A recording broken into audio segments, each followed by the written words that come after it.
Welcome to Telangana ఉద్యమ చరిత్ర online classes. మనం ఈరోజు ఎంకే వెల్లోడి ప్రభుత్వం గురించి మాట్లాడుకోబోతున్నాం. ఎవరి గురించి మాట్లాడుతున్నాం అంటున్నా? ఎంకే వెల్లోడి ప్రభుత్వం గురించి మాట్లాడుతాం. ఇది హైదరాబాద్ కేంద్రంగా మిలిటరీ గవర్నర్ రూల్ తర్వాత పౌర ప్రభుత్వం అనే అంశాన్ని గురించి డిస్కస్ చేయబోతున్నాం. దేని గురించి అంటున్నామండి? పౌర ప్రభుత్వం. రైట్, ఇక్కడ రాస్తున్నా చూడండి, పౌర ప్రభుత్వం అంటున్నా. పౌర ప్రభుత్వం అంటున్నాం. రైట్, పౌర ప్రభుత్వం అంటే హైదరాబాద్ కేంద్రంగా ఎప్పుడు ఎంకే వెల్లోడి అనేవాడు పరిపాలించాడు. ఎవరు పరిపాలించినారు అంటున్నా? ఎంకే వెల్లోడి అనే వ్యక్తి పరిపాలించాడు అని చెప్తున్నాం. మరి దీన్నే మనం ఏమని రాసుకోవచ్చు అంటే ఎంకే వెల్లోడి రూల్ అని చెప్పి కూడా రాయొచ్చు. ఏం రూల్ రాయొచ్చమ్మా? ఎంకే వెల్లోడి పాలన అని కూడా రాసుకోవచ్చు. మరి తన యొక్క పరిపాలనా కాలం ఎప్పుడు స్టార్ట్ అయింది, ఎప్పటి నుంచి ఎప్పటిదాకా కొనసాగింది అనే ముచ్చట్లు కూడా మనం చూడాలి కదా. ఈయన యొక్క పరిపాలన అనేది ఎప్పుడు స్టార్ట్ అయింది అంటే 1950 జనవరి 26వ తేదీ నుండి ఎప్పటి వరకు కొనసాగింది అంటే 1952 మార్చి 5 తారీఖు వరకు ఇతని యొక్క పరిపాలన అనేది కొనసాగింది. ఎవరి యొక్క పరిపాలన? ఎంకే వెల్లోడి యొక్క పరిపాలన ఎప్పటిదాకా కొనసాగింది అంటే ఇది 1950 జనవరి 26 నుంచి 1952 మార్చి 5 తారీఖు వరకు వీరి యొక్క పరిపాలన అనేది కొనసాగింది. సరే, ఎంకే వెల్లోడి అనేవారు ఎవరు? రైట్, ఎంకే వెల్లోడి అనే వ్యక్తి ఎవరు సార్ అని మీకు డౌట్ రావాలా? Okay, right. ఎంకే వెల్లోడి అనే వ్యక్తి ఎవరు అంటే ఈయన ఎంకే వెల్లోడి అనే వ్యక్తి కేరళలోని ఎంకే వెల్లోడి అనే వ్యక్తి ఎవరు అన్నప్పుడు ఎంకే వెల్లోడి ఈయన కేరళ రాష్ట్రానికి చెందినటువంటి ఐసిఎస్ అధికారి అంటున్నా. ఏమంటున్నామండి? కేరళ రాష్ట్రానికి చెందినటువంటి ఒక ఐసిఎస్ అధికారిగా ఇతన్ని గుర్తించడం జరుగుతుంది. అంటే ఇండియన్ సివిల్ సర్వీసెస్ ఉంటాయి కదా, అట్లా కేరళ రాష్ట్రానికి చెందినటువంటి వ్యక్తి. ఈయన ఏ వంశానికి చెందినటువంటి వ్యక్తి అంటే జామేరిన్ అనే వంశానికి చెందినవాడు. ఏ వంశానికి చెందినవాడు? జామేరిన్ అనే వంశానికి చెందినవాడు. మీకు జామేరిన్ అనే పేరు ఎప్పుడన్నా విన్నారా? జామేరిన్ అనే వంశం పేరు ఎప్పుడన్నా విన్నారా? వినకపోతే నేను చెప్తాను చూడండి. జామేరిన్ అనే వంశం ఎప్పుడు కనిపించింది మనకు అంటే ఈ జామేరిన్ అనే వంశం మనకు 1498వ సంవత్సరంలో. ఏ సంవత్సరంలో అంటున్నామండి? 1498వ సంవత్సరంలో వాస్కో డిగామా గారు ఏ ప్రాంతానికి చేరుకున్నాడు అంటే వాస్కో డిగామా ఈ యొక్క పశ్చిమ భారతదేశానికి సముద్ర మార్గాన్ని కనిపెడతాను వచ్చిండు. ఎవరు వచ్చినారు అంటున్నా? వాస్కో డిగామా గారు వచ్చినారు. ఓకే, ఈ దక్షిణ ప్రాంతానికి, ఈ పశ్చిమ తీర ప్రాంతానికి ఎవరు వచ్చినారమ్మా? వాస్కో డిగామా వచ్చినాడు. రైట్, ఒక్కసారి అడుగుతాను నన్ను చూడండి. వాస్కో డిగామా ఈ యొక్క హైదరాబాద్ అంటే పశ్చిమ తీర ప్రాంతానికి ఇండియాకు ఎప్పుడు వచ్చిండు అంటే ఈయన 1498 మే 17 రోజున వాస్కో డిగామా ఇక్కడికి రావడం జరిగింది అంటున్నా. యాడికి వచ్చిండు అంటున్నా? ఈ యొక్క ఇండియాకు సముద్ర మార్గాన్ని కనిపెడుతూ ఆయన వచ్చిండు అని చెప్తున్నాం. ఎవరు వచ్చినారమ్మా? వాస్కో డిగామా గారు వచ్చినారు అని చెప్తున్నాం. ఓకేనా? మరి ఈ వాస్కో డిగామా వచ్చినప్పుడు ఈ పశ్చిమ తీర ప్రాంతం దీన్ని అప్పట్లో ఏమని పిలిచినాము అంటే కాలికట్ అని చెప్పి పిలిచినాము అంటున్నాం. ఏమంటున్నామండి? కాలికట్ తీరము, పశ్చిమ తీర ప్రాంతము అని చెప్పి పిలుస్తున్నాం. ఓకే, మరి ఈ కాలికట్ లేదా పశ్చిమ తీర ప్రాంతాన్ని చేరుకున్నప్పుడు ఈ కాలికట్ అనే ప్రాంతాన్ని ఎవరు పాలిస్తున్నారు, ఎవరు పాలన చేస్తున్నారు దీన్ని అంటే ఈ యొక్క జామేరిన్ వంశానికి చెందినటువంటి వ్యక్తి. ఎవరు అంటున్నామండి? జామేరిన్ వంశానికి చెందిన రాజా మను విక్రమ వర్మ. ఎవరంటున్నామండి? రాజా మను విక్రమ వర్మ అనేవాడు ఈ ప్రాంతాన్ని పరిపాలిస్తున్నాడు అంటున్నాం. ఎవరు పరిపాలిస్తున్నారండి? రాజా మను విక్రమ వర్మ అనే వ్యక్తి ఈ యొక్క కాలికట్ పశ్చిమ తీర ప్రాంతాన్ని పరిపాలించడం జరుగుతుంది. అప్పుడు ఈ యొక్క వాస్కో డిగామా 1498 మే 17 రోజున భారతదేశానికి సముద్ర మార్గాన్ని కనిపెడుతూ చేరుకోవడం జరిగింది. ఇక్కడ దాకా మీ అందరికీ యాది ఉంది కదా, అవునా కదా? ఎస్, ఇక్కడ దాకా యాదికి ఉంది కదా. ఇప్పుడు ఈ ఎంకే వెల్లోడి అనేవాడు ముల్లత్ కడింగ్ వెల్లోడి అనే వ్యక్తి ఏ వంశానికి చెందినటువంటి వాడు అంటే ఈయన జామెరిన్ వంశానికి చెందినవాడు. అంటే ఇక్కడ చూపించినటువంటి జామెరిన్ వంశానికి చెందినవాడే ఈయన ఎవరు ఎంకే వెల్లోడి అనే వ్యక్తి. ఎవరంటున్నామండి? ఎంకే వెల్లోడి అనే వ్యక్తి అని చెప్తున్నాం. ఓకేనా? రైట్. ఎంకే వెల్లోడి అంటే పూర్తి పేరు ఏమిటి? రైట్. ఎంకే వెల్లోడి అంటే పూర్తి పేరు ఏమిటి అంటే ముల్లత్ కడింగ్ వెల్లోడి అని చెప్తున్నా. ఏం పేరు అంటున్నామండి? ముల్లత్ కడింగి వెల్లోడి అని చెప్తున్నా. ఈయన మీద మనకు ప్రీవియస్గా ఒక ఎగ్జామ్లో బిట్ వచ్చింది. ఈయన ఏ ప్రాంతానికి చెందినవాడు అని చెప్పి క్వశ్చన్ అడిగినాడు. ఏ ప్రాంతానికి చెందినవాడు ఇతడు? కేరళ అనే ప్రాంతమునకు చెందినవాడిగా ఇతడిని మనం గుర్తించడం జరుగుతుంది. ఏ ప్రాంతానికి చెందినవాడు అంటున్నామండి? కేరళ ప్రాంతానికి చెందినటువంటి వ్యక్తిగా మనం ఇతడిని గుర్తించడం జరుగుతుంది. ఎవరిని గుర్తిస్తున్నామంటున్నా? ఎంకే వెల్లోడి గారిని. ఏ ప్రాంతానికి చెందినవాడు అంటున్నా?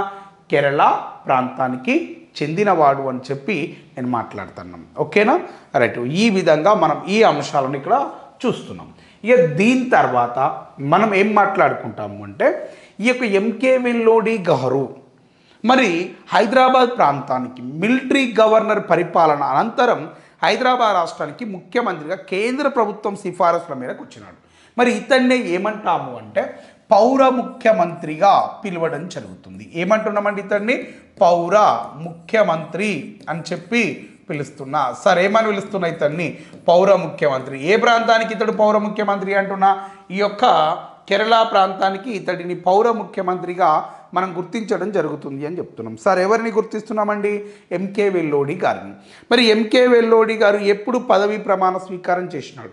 1950 జనవరి 26వ తేదీన ఈయన పౌర ముఖ్యమంత్రిగా నియమించబడ్డాడు. కానీ 1950 జూన్ 12వ తేదీన మీర్ ఉస్మాన్ అలీ ఖాన్ చేత పదవీ ప్రమాణ స్వీకారం చేసుకున్నాడు. ఓకేనా? రైట్.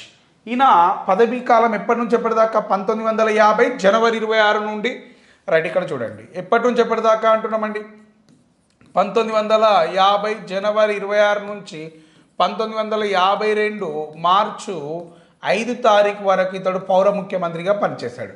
కానీ ఇతని యొక్క పదవీ ప్రమాణ స్వీకారం ఎప్పుడు జరిగింది అన్నప్పుడు పదవీ ప్రమాణ స్వీకారం ఇతడు ఎప్పుడు చేసినాడు అంటే 1950.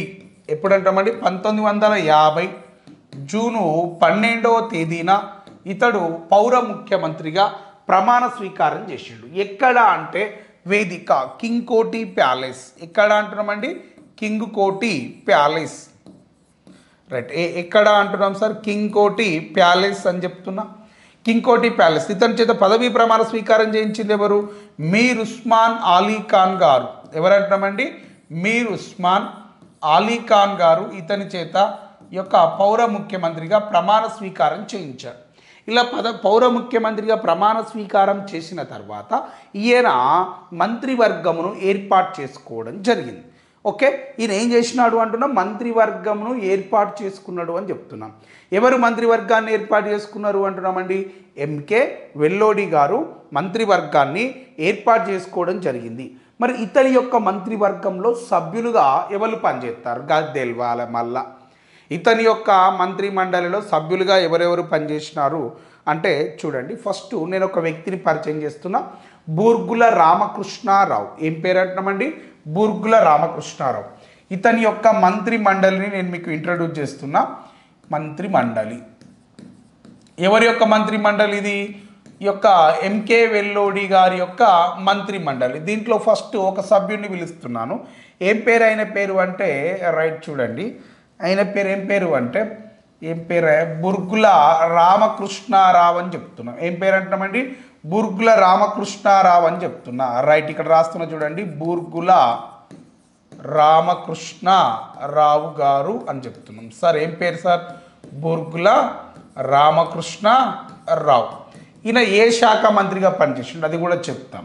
ఈయన తర్వాత ఇంకొక వ్యక్తిని పరిచయం చేస్తున్నా. ఈయన పేరు ఏం పేరు అంటే సివిఎస్ రావు అని చెప్తున్నా. ఏం పేరు అంటామండి?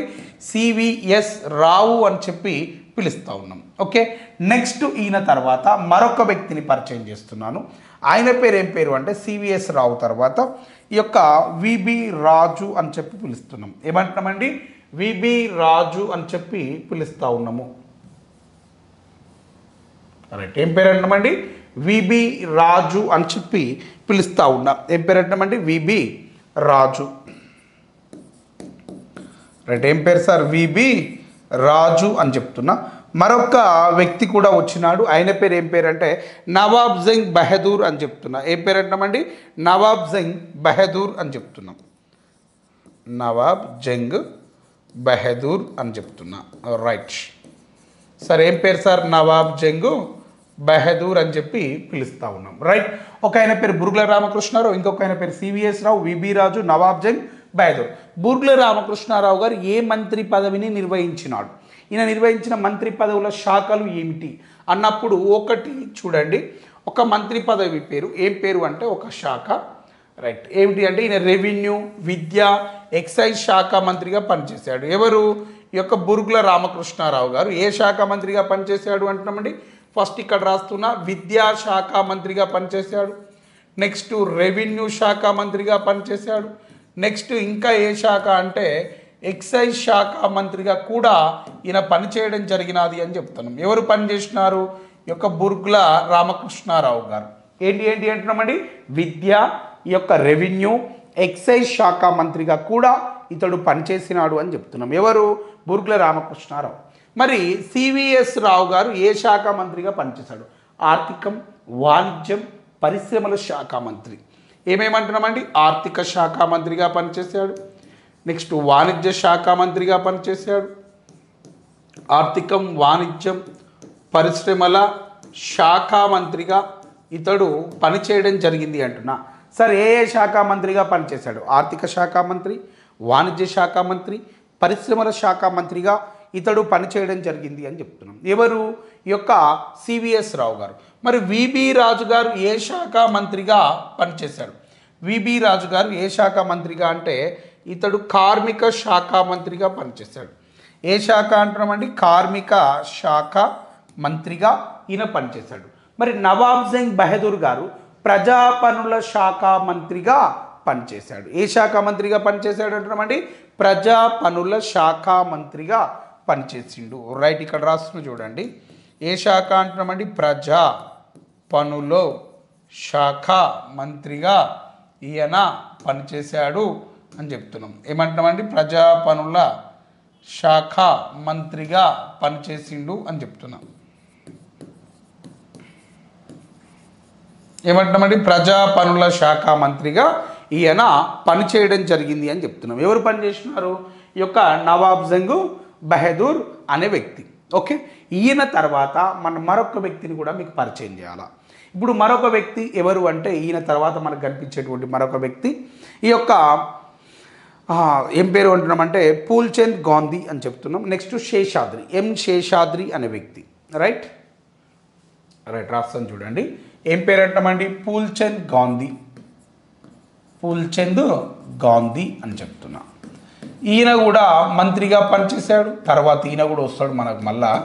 నెక్స్ట్ ఈయన తర్వాత ఇంకొక వ్యక్తి పేరు ఏం పేరు అంటే ఎం శేషాద్రి అని చెప్తున్నా. ఏం పేరు అంటున్నామండి? ఎం శేషాద్రి అని చెప్తున్నా.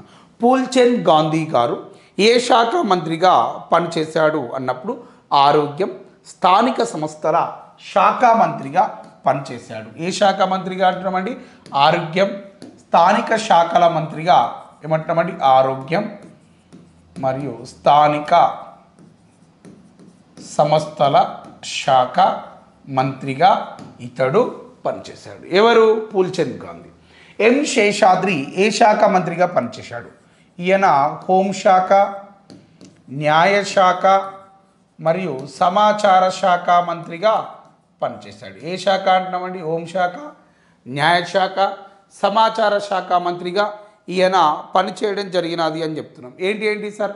హోంశాఖ, న్యాయశాఖ, సమాచార శాఖ మంత్రిగా ఈయన పనిచేసిండు. ఓకే, అర్థమైందా అధ్యక్ష మీకు? రైట్, ఇక్కడ వీళ్ళు మనకు కనిపిస్తున్నటువంటి అంశాలు ఇవి మనం ఇక్కడ చూసుకోవాల్సినటువంటి ముచ్చట్లు. ఓకేనా? రైట్. సో ఈ విధంగా మనం ఈ ముచ్చట్లను మనం చూస్తూ ఉన్నాం. మొత్తం వీళ్ళంతా ఎవరి దగ్గర పనిచేస్తున్నటువంటి వ్యక్తులు అంటున్నా?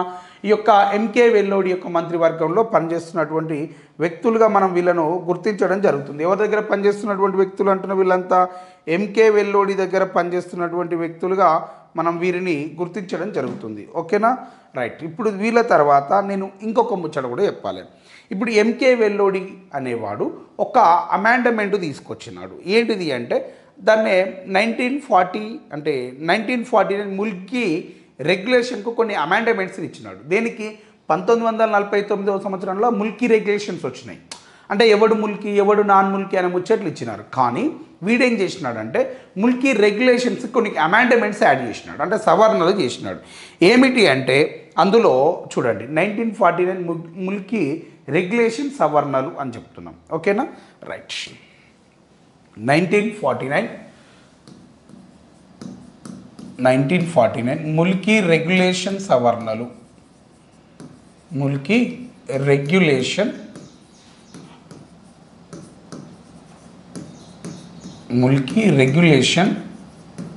సవరణలు అని చెప్తున్నాం. ఎప్పుడు వచ్చింది ఇది? 1949లో ముల్కీ రెగ్యులేషన్ సవరణలు అనేది వచ్చింది అని చెప్తున్నాం. ఓకేనా, మరి ఈ ముల్కీ రెగ్యులేషన్ సవరణల ప్రకారం ఇక్కడ ఏమంటున్నామంటే 15 సంవత్సరాల స్థిర నివాసం పూర్తయి ఉండాలి. ఏమంటున్నామండి? 15 సంవత్సరాల స్థిర నివాసమును పూర్తి చేసుకొని ఉండాలి అని చెప్తున్నాం. ఎంత అంటున్నామండి? 15 సంవత్సరాల స్థిర నివాసమును పూర్తి చేసుకొని ఉండాలి అని చెప్పి మాట్లాడుతూ ఉన్నాం. ఓకేనా, రైట్. ఇక్కడ వాడు 15 సంవత్సరాల ముల్కీ అంటే స్థిర నివాసం పూర్తి చేసుకున్న వాడే ముల్కీ. అర్థమవుతుందా? 15 ఏళ్ళు ఎవడు కంప్లీట్ చేస్తే అన్నే ముల్కీ, వాడే ముల్కీ ఇక్కడ. ఓకేనా, రెండో కండిషన్ ఏమంటున్నామంటే జన్మతా ముల్కీ అయి ఉండాలా అని చెప్తున్నాం. ఏమంటున్నామండి? జన్మతా ముల్కీ అయి ఉండాలి అని చెప్తున్నా. రైట్. ఏమంటున్నా? జన్మతా ముల్కీ అయి ఉండాలి అని చెప్తున్నాం. సార్ ఏమంటున్నాం సార్? జన్మతా ముల్కీ అయి ఉండాలి అని చెప్తున్నాం. సో ఇక్కడ ఎవడైతే ఇక్కడ పుట్టినోడు ముల్కీ అని చెప్పినా 15 సంవత్సరాల స్థిర నివాసం పూర్తి చేసుకున్నవాడు ఇక్కడ ముల్కీ అని చెప్పి నేను మాట్లాడుతూ ఉన్నాం. అయితే ఇక్కడ ఎంకే వెల్లోడి గారు ఏం చేసినారు అంటే ఈయనకు స్వయంగా ఈ కండిషన్ నెంబర్ 1 చదవండి. 15 సంవత్సరాల స్థిర నివాసం అనే నిబంధన ఇది నాన్ ముల్కీలకు వర్తించదు అని చెప్పినాడు. ఎవరికి వర్తించదు అని చెప్పినాడు? ఈ నిబంధన అనేది నాన్ ముల్కీలకు,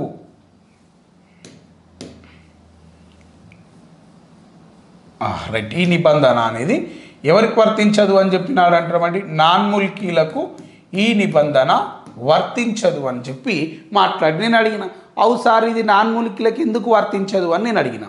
ఎందుకు అంటే ఎంకే వెల్లోడి గారేమో కేరళ నుంచి ఇక్కడికి వచ్చినాడు ఆఫీసర్గా. ఎంకే వెల్లోడి కేరళ నుంచి ఇక్కడికి ఆఫీసర్గా వచ్చిండు. ఓకే, నెక్స్ట్ ఇక పోతే ఇంకెవడు అంటున్నామండి? ఈ ఎంకే వెల్లోడి గారు ఏ భాషలో మాట్లాడతాడు? ఈయనకు ఇంగ్లీష్ వస్తుంది. ఓకేనా, ఇక్కడ మాట్లాడేదే భాష ఉర్దూ. కాబట్టి ఈయన ఉర్దూకి అంత ప్రయారిటీని ఇవ్వలేదు. ఇప్పుడు ఇంగ్లీష్ నేర్చుకున్న వాళ్ళు ఎవరు? ఆంధ్ర ప్రాంతం నుంచి మద్రాసుకు వలస వెళ్ళిన వాళ్ళు ఇంగ్లీష్ నేర్చుకున్నారు. వాళ్ళకి ఇంగ్లీష్ వస్తుంది, తెలుగు వస్తుంది. ఇప్పుడు ఈయనకి ఓన్లీ ఇంగ్లీష్ వస్తుంది. ఇప్పుడు ఈయన అడ్మినిస్ట్రేషన్ చేయాలి అంటే ఇంగ్లీష్ వచ్చినోడు ఉండాలి, తెలుగు తెలిసినోడు ఉండాలి. మనంతా ఏ భాష మాట్లాడతాం? మనం ఇక్కడ తెలుగు మాట్లాడతాం. కాబట్టి మనోడే చదువుకునేమో ఉర్దూలా మాట్లాడు మాత్రం తెలుగులో మాట్లాడతాం. కాబట్టి ఇప్పుడు ఇంగ్లీష్ తెలిసి ఉండాలి, భాష తెలుగు భాష తెలిసి ఉండాలి. ఇప్పుడు దానికి పర్ఫెక్ట్ ఎవడు పనిచేస్తుండు? నాన్ ముల్కీ అయినటువంటి ఆంధ్రవాడు. ఇప్పుడు ఈయన కాలంలో నాన్ ముల్కీలు మొత్తం వలస వచ్చినారు. ఇక్కడ ఉన్న ఉద్యోగాల్లో ఎవరికైతే ఇంగ్లీష్ ప్రయారిటీ ఉంటుందో వాడిని ఇక్కడ ఉద్యోగాల్లో రిక్రూట్ చేసుకున్నాం. సో నాన్ ముల్కీలు ఎవరి కాలంలో ఎక్కువ ఉద్యోగాలు పొందిరు అంటే ఈ యొక్క ఎంకే వెల్లోడి కాలంలో నాన్ ముల్కీలు ఎక్కువ మొత్తంలో ఉద్యోగాలు పొందిరు. ఎవరి కాలంలో? ఎంకే వెల్లోడి కాలంలో నాన్ ముల్కీలు ఎక్కువ మొత్తంలో ఇక్కడ ఉద్యోగాలు పొందడం జరిగింది. ఎందుకంటే 15 years లివింగ్ రెసిడెన్సీ అనేది నాన్ ముల్కీలకి అప్లికేబుల్ కాదు అని చెప్పినాడు. కాబట్టి నాన్ ముల్కీలు మొత్తం ఇక్కడ ఉద్యోగాల్లోకి వచ్చినారు. ఈ రెగ్యులేషన్ అమెండ్మెంట్ వల్ల 8,000 ఉద్యోగులు ఈ యొక్క ఒక పోలీస్ డిపార్ట్మెంట్లోనే నియమించబడ్డారు. ఈ యొక్క పోలీస్ డిపార్ట్మెంట్లో ఎంతమంది నాన్ ముల్కీలు నియమించబడ్డారట అంటే 8,000 మంది నాన్ ముల్కీ ఉద్యోగులు పోలీస్ డిపార్ట్మెంట్లో ఉద్యోగులుగా నియమించబడ్డారు. అంటే తెలంగాణ ప్రాంతానికి రావాల్సిన ఉద్యోగాలన్నీ ఎవరికి పోయినాయి? ఆంధ్ర పనికి పోయినాయి. 8,000 రిక్రూట్మెంట్ అంటే మన మామూలు ముచ్చట్న. సో ఇప్పుడు ఈయన కాలంలో ఏం జరిగింది అంటే ఇంకా ఇట్లాంటి డెసిషన్ ఎందుకు తీసుకుంటే ఉస్మానియా యూనివర్సిటీలో అప్పటిదాకా ఉర్దూ ఉండే, కానీ 1949లో అక్కడ ఉర్దూ ప్లేస్లో దేని తీసుకొచ్చారు, ఇంగ్లీష్ పెట్టినారు. మరి ఇప్పుడు ఇంగ్లీష్ ప్రావీణ్యం ఉన్న వాడిని ఇక్కడ ఉద్యోగాల్లోకి తీసుకుంటారు. సో వాళ్ళు తెలుగు తీసుకొచ్చారు, తెలుగు కూడా వాళ్ళే. ఇక మా వాడికి తెలుగు వస్తుంది కానీ తెలుగు రాయరాదు, ఉర్దూలో రాస్తాడు. కాబట్టి మొత్తం నాన్ముల్కీలు ఇతని కాలంలో ఉద్యోగాలు పొందిరు. అయితే ఆయన ఏమన్నాడంటే ఇక్కడ తెలుగు ఇంగ్లీష్ భాషల మీద ఎవరికైతే సరైనటువంటి అవగాహన ఉంటుందో వారిని మేము ఇక్కడ ఉద్యోగాల్లో నియమించుకుంటామని చెప్పినాడు. ఎవరు చెప్పినారు, ఈ యొక్క ఎంకే వెల్లోడి గారు. సో ఇతని కాలంలో ఓవరాల్గా నాన్ముల్కీలు ఎక్కువ మొత్తంలో ఉద్యోగాలలో నియమించబడ్డారు అనే మాట వాస్తవం. ఓకేనా, రైట్. ఈయన కాలంలో మంత్రిమండలి ఏర్పాటైంది. మరి నాన్ముల్కీలకు ప్రాధాన్యత కల్పించినారు, ముల్కీ రెగ్యులేషన్స్కు సవరణలు చేసినారు. సో వీడు ఓవరాల్గా కేరళ వాడని ప్రూవ్ చేసుకున్నాడు. తెలంగాణకి న్యాయం మాత్రం వీడు చేసినాడా చేయలేదు సారు, ఏమని చెప్పమంటో చెయ్యండి. నెక్స్ట్ ఇక దీని తర్వాత మనం ఏ ఉద్యమంలోకి పోతామంటే భూదానోద్యమంలోకి పోదాం. ఏ ఉద్యమంలోకి పోదాం, భూదానోద్యమంలోకి పోదాం. మరి భూదానోద్యమాన్ని నడిపించింది ఎవరు, భూదానోద్యమ నాయకుడిగా మనం ఎవరిని పేర్కొంటాం అన్నప్పుడు భూదానోద్యమ నాయకుడిగా మనం ఎవరిని పిలుస్తామంటే ఆ పోరన్ పేరు ఏం పేరు, భూదానోద్యమ నాయకుడి పేరు ఏం పేరు అంటే రైట్, భూదానోద్యమ నాయకుడిగా మనం ఎవరిని గుర్తిస్తున్నామంటే ఈ యొక్క ఆచార్య వినోభావే అని చెప్తున్నా. ఏం పేరు అంటామండి, ఆచార్య వినోభావే గారు భూదానోద్యమ నాయకుడు అని చెప్తున్నా. ఎవరిని సార్, ఆచార్య వినోభావే గారిని భూదానోద్యమ నాయకుడు అని చెప్పి మనం మాట్లాడుతూ ఉన్నాము అంటున్నాం. Okay, done. ఇప్పుడు ఒక్కొక్క ముచ్చట్లోకి వెళ్దాం. మనము ఆచార్య వినోభావే దగ్గరికి పోదాం. ఎవరి దగ్గరికి పోదాం అంటున్నా, ఆచార్య వినోభావే దగ్గరికి మనం వెళ్తున్నాం. రైట్, ఎవరి దగ్గరికి అంటున్నామండి, ఆచార్య వినోభావే. దీన్నే ఏ ఉద్యమం అంటున్నామండి, భూదానోద్యమం అని చెప్పి పిలుస్తూ ఉన్నా.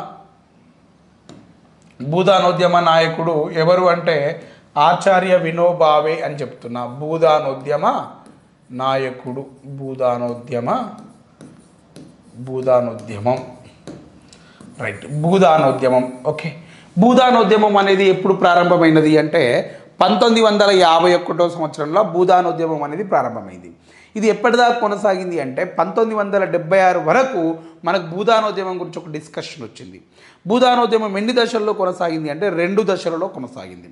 మరి భూదానోద్యమాన్ని దీన్ని లీడ్ చేసినటువంటి వ్యక్తి ఎవరు అంటే ఆచార్య వినోభావే గారు భూదానోద్యమ నాయకుడిగా మనం పేర్కొంటా ఉన్నాం. ఓకేనా, భూదానోద్యమ కాలం ఎప్పటి నుంచి ఎప్పటిదాకా తీసుకోవాలి నేను, 1951 నుంచి 76 వరకు మనం భూదానోద్యమం గురించి మాట్లాడుకుంటూ ఉన్నాం. ఓకే, ఎప్పటి నుంచి ఎప్పటిదాకా మాట్లాడుకుంటాం, 1951 నుంచి 76 వరకు. ఏ ఉద్యమం గురించి మాట్లాడుతున్నాను, భూదానోద్యమం గురించి మనం మాట్లాడుతున్నాం. Okay, right. ఇప్పుడు భూదానోద్యమంలో నేను ఫస్ట్ ఒక నాయకుడిని ఇంట్రడ్యూస్ చేయాలా. ఆయన పేరు ఏం పేరు అంటే ఆచార్య వినోభావే అని చెప్తున్నా. ఇతడే ఆ భూదానోద్యమ నాయకుడు అని చెప్తున్నాం. ఓకే, ఇతని యొక్క పూర్తి పేరు ఏం పేరు, భూదానోద్యమ నాయకుడు ఇతడే అంటున్నా. మరి ఇతని యొక్క పూర్తి పేరు ఏం పేరు అంటే ఆచార్య వినాయకరావు, ఆచార్య నరహరి వినాయకరావు భావే అని చెప్పి పిలుస్తున్నాం. ఏమంటామండి, ఆచార్య పూర్తి పేరు ఆచార్య వినాయకరావు, ఏమంటామండి ఆచార్య వినాయకరావు నరహరి భావే అనేది ఇతని యొక్క పూర్తి పేరు అని చెప్తున్నాం. ఏమంటామండి ఆచార్య వినాయకరావు నరహరి భావే అని చెప్పి పిలుస్తూ ఉన్నాం. ఎవరిని, ఈ పెద్ద మనిషిని ఆచార్య నరహరి వినాయకరావు నరహరి భావే అని చెప్పి పిలుస్తున్నాం.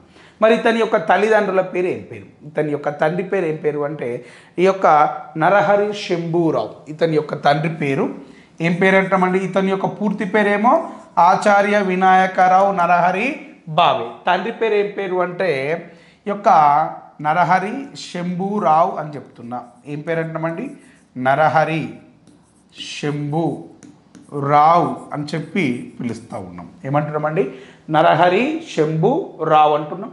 నెక్స్ట్ ఇక పోతే ఇతని యొక్క తల్లి పేరు ఏం పేరు అంటామంటే తల్లి పేరు వచ్చేసి రుక్మిణీదేవి అని చెప్తున్నా. తల్లి పేరు ఏమంటామండి, రుక్మిణీదేవి అని చెప్తున్నాం.